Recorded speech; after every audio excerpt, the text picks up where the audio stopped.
आज कक्षा 10 के विद्यार्थियों के लिए है। मैंने पहले वाराणसी नामक पाठ का हिंदी का संस्कृत गद्य खंड का पढ़ाया था एक पैराग्राफ। आज अति महत्वपूर्ण उसका दूसरा पैराग्राफ लेकर मैं पढ़ा रहा हूं, जो आपके बोर्ड एग्जाम 2023 में आया हुआ है। एकदम लीकेज है, समझ लीजिए, आया हुआ है। संदर्भ सभी का उसी तरह रहेगा, सबका व्याख्या अलग है। व्याख्या मैं बता रहा हूं, पढ़ा रहा हूं। अब आपको दिखाई दे रहा होगा गद्यांश 3 में पढ़ा रहा हूं। और वीडियो को पूरा देखना, स्किप मत करना। जब आपको लगे कि हाँ वीडियो में कुछ दम है, सर जी ने कुछ पढ़ाया है, तब बाद में आप लाइक करना, सब्सक्राइब करना, वरना मत करना। देख रहे हैं मोस्ट इम्पॉर्टेंट 2022, 20, 18, 16, 14, ये पूरे उत्तर प्रदेश में कहीं ना कहीं आता रहता है। तो मैं आशा करता हूँ कि इस बार आपके यहाँ बिल्कुल आया हुआ है। अब किस जिले में आया है, किस जिले के आप हैं, अब इसको आप जानेंगे, लेकिन आएगा जरूर 2023 में। वीडियो को देखते हैं। ऐसा नगरी भारतीय संस्कृते संस्कृत भाषायाश्च केंद्र स्थलम अस्ति।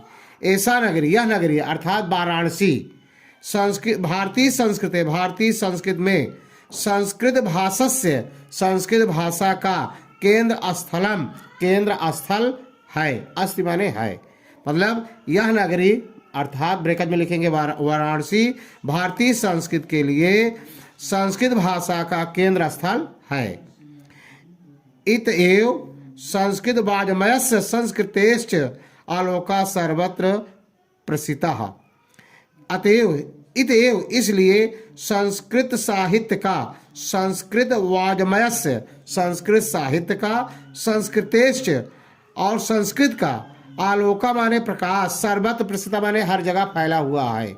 इसलिए संस्कृत साहित्य और संस्कृत का प्रकाश सर्वत्र फैला हुआ है।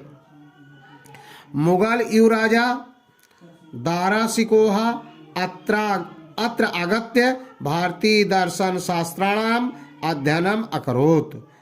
मुगल युवराज दारासिकोह, क्या नाम था, दारासिकोह अत्र आगत्र, यहाँ आकर के भारतीय दर्शन और शास्त्राणाम, शास्त्रों का अध्ययनम अकरोत्, अध्ययन किया था, मतलब पढ़ाई किया।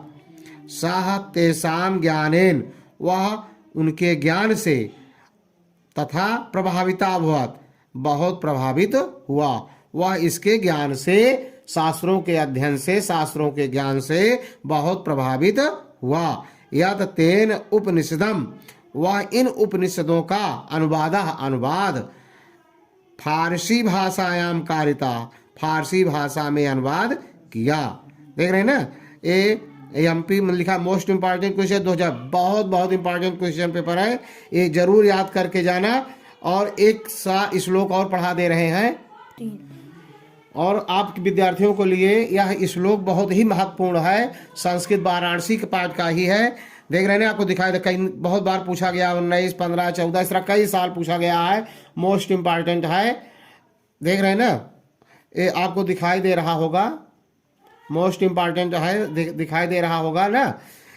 मरणम मंगलम यत्र विभूषितस्य विभूषणम, कौपीनम यत्र कौशेयम सा काशी केन मीयते। बहुत इंपॉर्टेंट श्लोक है। संदर्भ बिल्कुल उसी तरह लिखेंगे जैसे पहले में बताया गया है, सबका संदर्भ उसी तरह रहेगा, व्याख्या अलग अलग रहेगा। कवि कह रहा है कि मरणम मंगलम यत्र, जहां पर मरना, मृत्यु को प्राप्त करना मंगलकारी होता है, अर्थात कहाँ, वाराणसी में। जहां मरणम मंगलम यत्र, जहां मरना मंगलकारी होता है।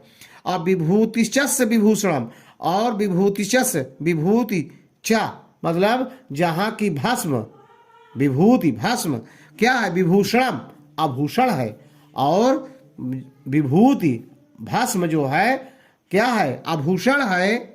कौपीनम यत्र कौशेयम, जहां लंगोटी को कौशेयम रेशमी वस्त्र कहा जाता है, माना जाता है।